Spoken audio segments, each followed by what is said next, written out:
నాత్యశ్నతస్తు యోగోస్తి న చైకాంతమనశ్నతః న చాతిస్వప్నశీలస్య జాగ్రతో నైవ చార్జున. అర్జున, అతిగా భుజించేవాడు, ఏమాత్రము భుజింపనివాడు, అతిగా తినేవాడు, అసలు తినకుండా ఉండేవాడు, అతిగా నిద్రించేవాడు, ఎల్లప్పుడూ నిద్రింపక మేల్కొని ఉండేవానికి ఈ యోగసిద్ధి కలుగదు. యుక్తాహార విహారస్య యుక్తచేష్టస్య కర్మసు యుక్తస్వప్నావబోధస్య యోగో భవతి దుఃఖః. ఆహార విహారాలయందు, కర్మాచరణములందు, నిద్ర మేల్కొల్పులయందు యథాయోగ్యముగా ప్రవర్తించువానికి దుఃఖనాశనమగు ఈ ధ్యాన యోగము సిద్ధిస్తుంది. యదా వినియతం చిత్తం ఆత్మన్యేవావతిష్ఠతే నిస్పృహః సర్వకామేభ్యః యుక్త ఇత్యుచ్యతే తదా. మనస్సును పూర్తిగా వశమునందుంచుకొని దానిని పరమాత్మయందే స్థిరంగా నిలిపినప్పుడు పురుషుడు అన్ని భోగములందు స్పృహారహితుడవుతాడు, అనగా సర్వభోగములను వదిలేసిన వాడవుతాడు. అప్పుడతడు యోగయుక్తుడు అనబడుతాడు. యథా దీపో నివాతస్థః నేంగతే సోపమా స్మృతా యోగినో యత చిత్తస్య యుంజతో యోగమాత్మనః.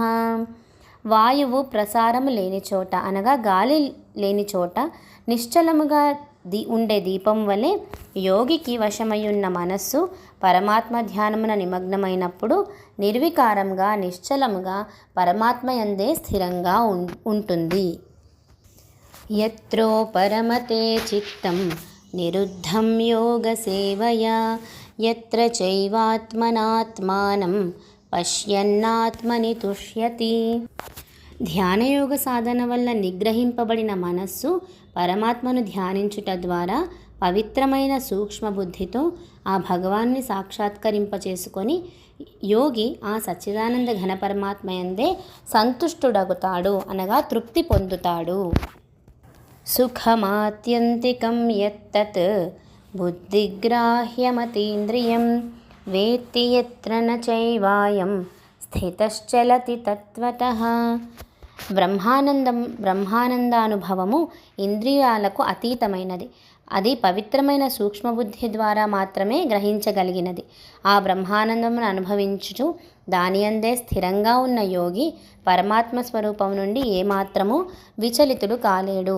అంటే పరమాత్మయందున్న తన బుద్ధిని ఇంకా వేరే దాని మీదకి మరల్చలేడు. యం లబ్ధ్వా చాపరం లాభం మన్యతేనాధికం తతః యస్మిన్ స్థితో న దుఃఖేన గురుణాపి విచాల్యతే. పరమాత్మ ప్రాప్తి రూప లాభమును పొందినవాడు, అనగా భగవత్ సాక్షాత్కారమును పొందినవాడు మరే ఇతర లాభమును కూడా దానికంటే ఎక్కువగా తలంపడు. బ్రహ్మానందానుభవ స్థితిలో ఉన్న యోగిని ఎటువంటి బలమైన దుఃఖములు కూడా చలింపచేయజాలవు. తం విద్యా దుఃఖ సంయోగ వియోగం యోగ సంజ్ఞితం స నిశ్చయేన యోక్తవ్యః యోగో నిర్విణ్ణ చేతస. దుఃఖరూప సంసార బంధముల నుండి విముక్తి కలిగించు ఈ స్థితినే భగవత్ సాక్షాత్కార రూప స్థితిని యోగము అని తెలుసుకొనవలెను. అట్టి యోగమును దృఢమైన ఉత్సాహపూరితమైన విసుగులేని మనస్సుతో నిశ్చయముగా సాధన చేయవలెను.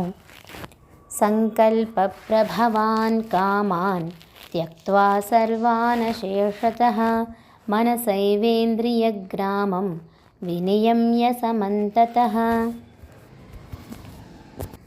సంకల్పం వలన కలిగిన కోరికలన్నింటినీ వదిలేసి ఇంద్రియాలను అన్ని విధములుగా మనస్సుతో పూర్తిగా నిగ్రహించవలెను. అంటే తన అదుపులో ఉంచుకోవాలి. శనైరుపరమేత్ బుద్ధ్యా ధృతి గృహీతయా ఆత్మసంస్థం మనః కృత్వా నకించిదపి చింతయేత్. మెల్లిమెల్లిగా సాధన చేస్తూ ఉన్నతిని పొందాలి. ధైర్యంతో బుద్ధిబలంతో మనస్సును పరమాత్మలో స్థిరంగా ఉంచి పరమాత్మను తప్ప మరి ఇతర విషయములను ఏమాత్రము చింతన చేయరాదు.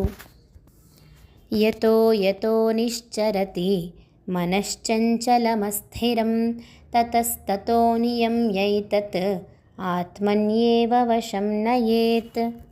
సహజంగా మనస్సు నిలకడలేనిది. అటువంటి నిలకడలేని చంచలమైన మనస్సును భౌతిక విషయాలందు ఎప్పుడూ పరిభ్రమిస్తూనే ఉంటుంది. అటువంటి మనస్సును వేరే విషయముల నుండి మరల్చి దానిని పరమాత్మయందే స్థిరంగా నిల్పవలెను. ప్రశాంతమనసం హ్యేనం యోగినం సుఖముత్తమం ఉపైతి శాంతరజసం బ్రహ్మభూతమకల్మషం.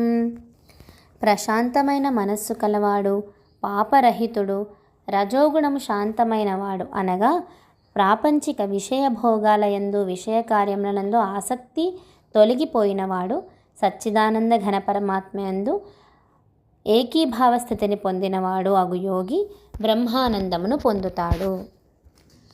యుంజన్నేవం సదాత్మానం యోగి విగత కల్మషః సుఖేన బ్రహ్మ సంస్పర్శం అత్యంతం సుఖమశ్నుతే. పాపరహితుడైన ఆ యోగి ఇదివరకు చెప్పిన విధంగా నిరంతరం ఆత్మను పరమాత్మయందే స్థిరంగా ఉంచి పరబ్రహ్మ పరమాత్మ ప్రాప్తి రూపమైన అపరిమితమైన ఆనందాన్ని హాయిగా అనుభవిస్తాడు. సర్వభూతస్థమాత్మానం సర్వభూతాని చాత్మని ఈక్షతే యోగయుక్తాత్మా సర్వత్ర సమదర్శనః. సర్వవ్యాప్తమైన అనంత చైతన్యమందు ఏకీభావ స్థితి రూపమైన ఆత్మ కలవాడు అంతటను అన్నింటినీ సమాన భావంతో చూస్తాడు. అటువంటి యోగి తన ఆత్మను ఇతర ప్రాణులయందు స్థిరంగా ఉన్నట్లు ప్రాణులన్నింటినీ తన ఆత్మయందు కల్పితములుగా భావిస్తాడు, తన ఆత్మలో ఉన్నట్లుగా భావిస్తాడు. యో మాం పశ్యతి సర్వత్ర సర్వం చ మయి పశ్యతి తస్యాహం న ప్రణశ్యామి సచ మే న ప్రణశ్యతి. అన్ని ప్రాణులయందు ఆత్మస్వరూపంగా ఉన్న నన్ను చూచు పురుషునకు అట్లే ప్రాణులన్నింటినీ నాయందు అంతర్గతములుగా ఉన్నట్లు చూచువానికి నేను అదృశ్యులను కాను అనగా అతడు నాకు అదృశ్యుడు కాడు. పరస్పరం ఇద్దరూ ఒకరినొకరు చూసుకోగలరు అని అర్థం.